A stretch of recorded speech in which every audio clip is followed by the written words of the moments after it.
Be sure to check out consentingadultsshow.com. You can take a look at the advice column, read a confession, maybe leave a confession. And if you're enjoying this content, please go over to buymeacoffee.com/Leyna Nguyen and become a member. Show us some love. That's buymeacoffee.com/Leyna Nguyen. My guest today is 59-year-old Crystal Welch, who, after 25 years of success in wealth management, because of what was happening in her personal life, what's happening now in her professional life has to do with the lifestyle. And like so many of my other guests, she grew up in a very traditional family.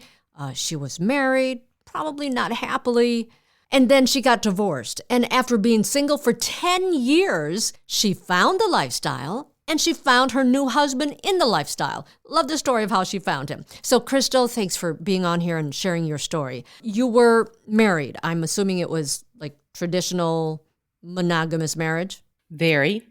You don't sound too happy about that. Well, it's a good question, and it's a good place to start because I was raised in a very traditional conservative family on a farm. I never thought any other idea than to just get married with the white picket fence and have kids and be married till you're dead. Those are the values I went into it with. But what I found after a number of years, we were married a total of 15 years, we just ended up living separate lives, absolutely separate lives. I felt like I was a single parent. I felt like I had all the restrictions and obligation of traditional monogamous marriage and none of the benefits. So it changed the way. What would have been a benefit? Like regular sex? Yeah, like regular sex, like a companion, like socializing with them, like a companion, a friend, a lover, partner, right? An engaged partner, somebody that was actually interested in me and what we were doing in life. And we just completely disconnected. And I won't put all that on him. It was me too. But I found my disappointment in marriage itself that was the saddest part because I expected it to be happy forever. Sure, like so many people do. Sure. Okay, so you get divorced and you spent 10 years single, which on paper was like, wow, what? But I know that especially as a career woman, you're building up a business, you're busy. The time actually goes by really fast. Were you having any relationships? No, the truth is I didn't have a single date. I couldn't. What? I went broke after my divorce. That's the truth. And I've been an entrepreneur all of my life. And it just requires that you've got to put everything you have to it. I didn't have any interest or any bandwidth left for any kind of relationship. It all went into rebuilding my business in a new career.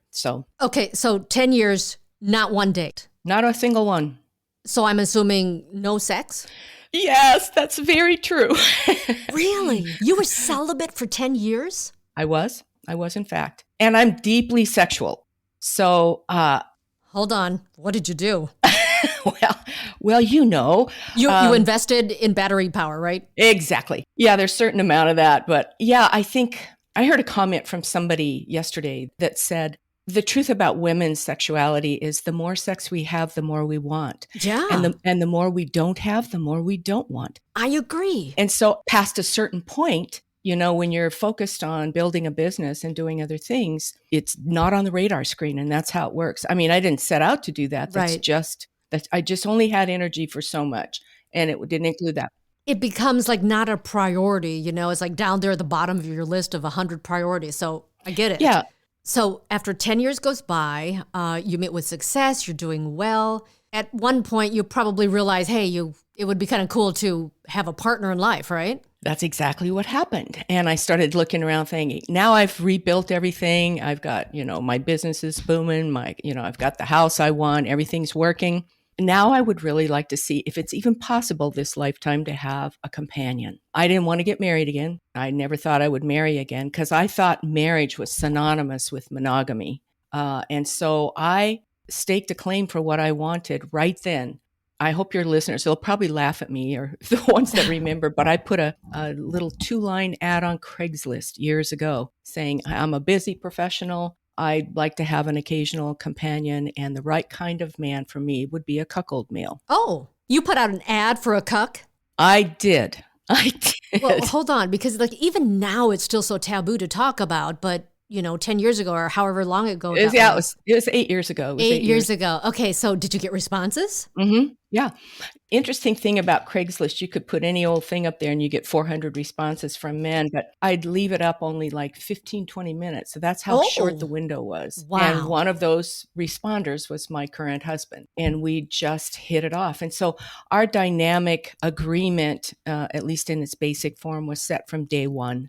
And I think that's what makes my story a little bit different, because typically this dynamic is more driven by men. I was never going to be trapped by some man's idea of what marriage and monogamy was. That they could check out, or they could lose their erection, or they could find a cutie down the street, and I would be stuck with the obligations of marriage. And I just wasn't ever going to do that again. Okay, I've got a lot of questions. First of all, did you know what a cuck was? I mean, you really hadn't had any experience in the lifestyle, so how did you know what to advertise for? Well, you're digging out all my secrets now, Leyna. So in the years that I was single, I would play in the femdom dynamic. I'm a strong, assertive woman, and that comes very naturally to me. And the demand is so high for it. It's non-sexual. It's just, I would go out with guys and torture them because that's what they wanted. Oh. Spank them or tie them up or something. And I had fun with that dynamic, but it was, it's non-sexual. It's a power exchange dynamic. So I was familiar with the cuckold term, and I thought, if I'm going to do this at all, he's going to have to be monogamous with me. And of course, I never will be again. So that's how it's going to go. Okay, so here's another question I have. You mentioned that this kind of lifestyle is driven mostly by men, which I think like the vanilla public would be like, what? Right? Like it doesn't compute. They think cuck, they think someone who has completely no control. Oh, that's so not true. That's one of the biggest myths of all. I don't know the actual statistics of the percentage. I would guess, just based on my own experience, I bet it's 100 or 500 to 1. There's so many more men. And I think a lot of that, when I think about the reasons for it, I think much of that comes because men watch more porn typically. And you can see the statistics. I think cuckolding is now the number one most searched porn topic. And that's men that are searching for it, not women so much. There's just so many more men who want to be cuckolds than there are women who are willing to play that role. It still amazes me because everyone I talk to kind of explains the same thing. It just doesn't make sense. So describe your husband to me. Well, he is a very typical guy. He's highly successful. He's a director level at $1 billion company. So he's not, I laughed when I heard your other interview that people had conception that, swingers are old fat hippies, Right. That's not us. Right. And for a lot of the same reasons, we really delved into his mindset early on, because he's a very, very driven, successful business person. But because he carries so much responsibility during the day, there's a part of him that craves just letting go of all of that power and letting somebody else be in charge for a while. I mean, he craves it. It's the thing that creates vacation in his mind, and it frees him up so that he can go back out into his career and do what he does there. But in his personal life, he is very, very, he can be very submissive and very, very much a cuck. I completely get that, because I think people who are insecure don't want to be the cuck. It's the people who are always in control, very confident, who in the bedroom, that is what turns them on. It's something that they don't get in their everyday life. Okay. So this guy answers your ad. Now, why did you choose him? Even to this day, in terms of picking bulls and stuff like that, my biggest criteria is, how do I feel when I'm with this person? Are they an easy conversationalist? Are they open? Are they authentic? Are they genuine? Do they have a sense of humor? All those things will determine how I actually feel when I'm with somebody. And we just clicked. He's really bright. I tend to be drawn to people that have big brains. And we just had the best, most engaging conversation. And then he called me up after our little cocktail date for dinner. We went out the next night, and we've basically been together ever since. Wow. Okay. When you put out an ad for a cuck and then you meet one, are your sexual interactions like cuck right away, or, I'm going to say it, do you have like normal people sex first and then dive into this other stuff? Well, the short answer is yes. I hope to demystify it somewhat. Meeting somebody that you choose in the lifestyle, I think the process for it really isn't any different than if you were single looking for a mate or a husband or a partner. The criteria is basically the same. So, yeah, we started where we started, but here's the difference. We just dated and we were, hot for each other and we were together as much as we could be and all of that stuff in the beginning. And then as we could find acceptable lovers, we started with having occasional threesomes, and that was fun, but nobody that we really wanted to cozy up with on any kind of long-term basis. And it evolved more into we've evolved from doing more like swinging threesome kind of thing. Now we're looking for, I want a primary partner in a bull that's obviously always going to be second to my husband, but the bloom has come off the rose for me in terms of a lot of anonymous sex. I think it's COVID isolation and a lot of things has changed the way that I'm thinking. But yeah, we started like any other couple does. We just did a couple things and we'd have an occasional threesome, and it's continued to evolve every year since then. Okay, but then when does the cuckold stuff take place?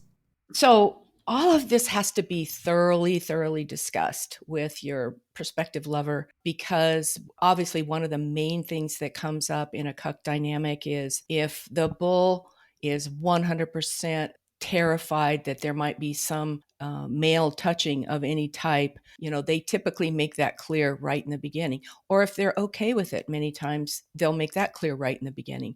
So the partners that we typically will like to engage with are open and really communicative about their wishes and their boundaries. We talk about a lot of stuff before we ever engage, just because we don't want a disaster, and we know what works for us, but it takes a little bit longer to know what that third person's, what their hot button is going to be, what they really want and what they're really opposed to.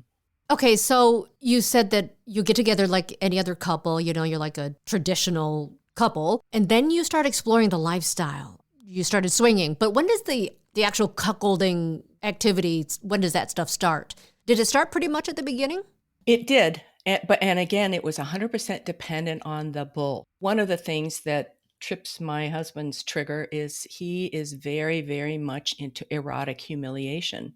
And that was scary to me in the beginning because, like most other women in our culture, were indoctrinated from pre-birth that you never hurt anyone's feelings, you never bully, you never humiliate. And it had very, very negative connotations to it. But so what I did when I realized he had that need is I took a class, and it helped put everything in perspective.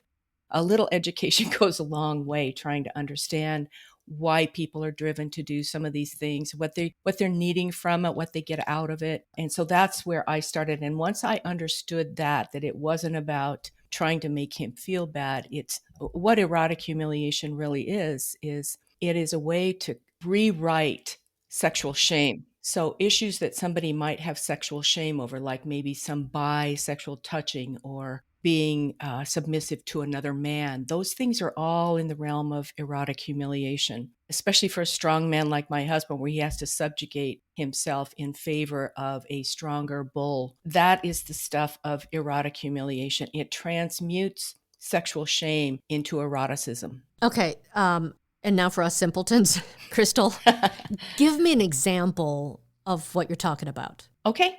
Well, just this last week, we had my favorite bull in, and he left an instruction before he arrived. He wanted my husband to bring him his drink, drop to his knee, and suck his dick as an establishment of who's in charge here in our way. And he loves that. He loves that. And he ordered him around all day.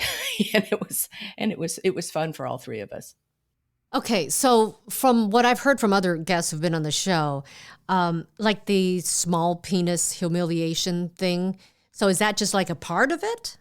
Yes, it can be physical humiliation, can be a lot of verbal humiliation. Yeah, right. The small dick white guy, and she's finally going to get a chance to be with a real man. It's a shame that she's stuck with this pathetic little white guy thing.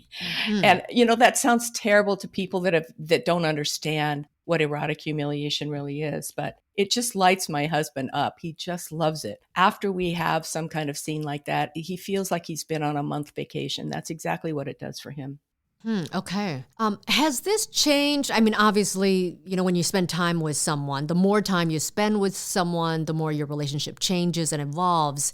How has your marriage evolved from this? Oh boy, that's a great question. I've thought so many different ways to express it, but we are 100 times more intimate, more tender with each other. We know each other at such a deep level. Actually, living this dynamic forces you to communicate on levels that I would have never even approached in any kind of a vanilla relationship. It causes us to talk about things like, well, what happens if I get really emotionally involved with a bull? How's that going to make you feel? What will that do to the structure of our relationship? How do you feel when he humiliates you? It just forces you to communicate on such a deep level that it creates an intimacy that is almost not describable for me. I wish I could find a good way to describe it, but his loyalty to me and his worship of me because I'm helping him be who he is. I think that's the best way I can say it. I accept him and encourage him to be who he is and to play out all the things that give him pleasure and release too. And of course, I get all the benefits too. Has he been in a cuck relationship before you? Not specifically, but he and his ex-wife were actually swingers. But what he noticed, he would take her, she would go to swinger events and she'd be doing a 10-guy gangbang. What he enjoyed the most was watching her. He very rarely participated in anything. So I think he's probably been hardwired to cuck most of his life. He just didn't recognize it as such until we really started playing specifically with that dynamic. Is he bi? He is not. So that's a good question too, and I'm glad that you asked it because that's a question of with a lot of misunderstanding. He will give oral sex. He will clean up after. He'll fluff. He does all of that. It's not out of an urge to touch another man. It is pure power exchange for him. In other words, he would never ever consider kissing a guy or going to a bar and picking up a guy or anything like that. It's nowhere in his makeup. But in a power exchange dynamic, when he's visually, verbally, physically giving all of his power over to a stronger male, he will do that. And it's an act of humiliation for him and an act of surrender. So he will do it in service to you and your bull. Absolutely. Right. Is there anything that you haven't done that you're looking forward to? I mean, do you guys have any fantasies, or is this just something that's enough and each time is so different that it drives you each time? That's an interesting question too. One of the ways I think I just mentioned a little while ago that I have changed myself is that I'm not a volume girl. I don't want 10 bulls. It's not interesting to me. And frankly, I can't find 10 people that I'm attracted to, very honestly.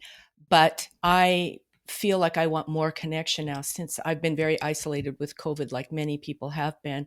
I feel like I want more connection. I want more friendship. I want more of a relationship and not just sexual experience. So that's a change in me. Now, the trick with that is finding that. That's probably our biggest challenge in playing this dynamic out, the difficulty in finding acceptable partners. I'm very discriminating and wanting more of a connection. That rules out a lot of men that want to be swingers and just want experience. Right. And does the fact that you want more of a connection, is that acceptable in your marriage? I mean, is it okay with your husband that you're searching for a connection with someone? It is. And that's one of the things that we grew into, because in the very beginning, we had a hard line in the sand. We'll do this, but we can have no emotional involvement at all. We don't want that. We don't want anything to tamper with the quality of our relationship. However, as we went on and we met a really special person, lives in another state, and we began talking with him, and then pretty soon we're talking with him every day. Pretty soon we fly out to see him, and then he flies up to see us. And we got very, very, very involved. And I mean, falling in love involved. Oh. And the two guys were just great friends with each other. He and I were just crazy about each other, and we got involved. And so it sort of pushed us. It gave us two things. It pushed us into more of a poly dynamic, where we thought that this is really what we want. We want a deep relationship with one person, not surface relationship with 100.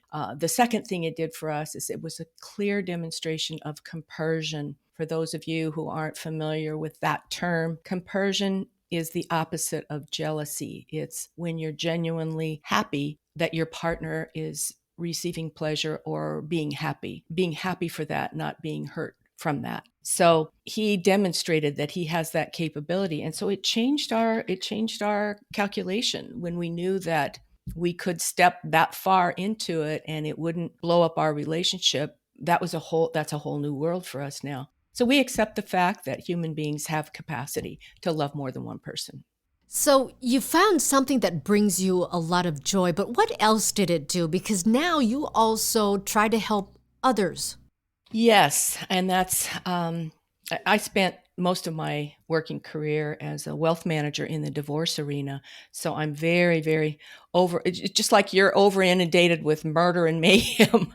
I'm over inundated with divorce and acrimony and people going broke and all of that stuff. But what I really found is that I lost interest. I've just been doing it for so long. And when you're burned out on something, you just can't put your heart to it anymore. But I felt like I wanted meaning and purpose. And it took a long time for this to gel up. I thought, well, maybe there's somebody that I could help. If we could be a bridge to people who want to not cheat, hurt their partners, or get divorced, but they want to find a way to reconcile these two core needs.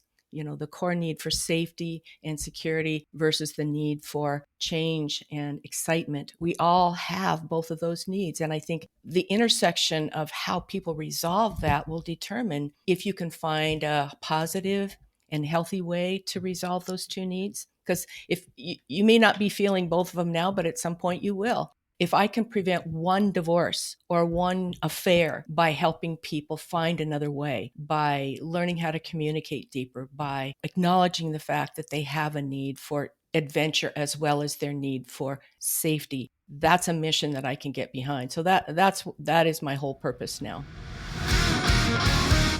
If you'd like to connect with her, you can find her at crystalwelch.com. And after talking to Crystal, I felt I needed to get the other side of the story.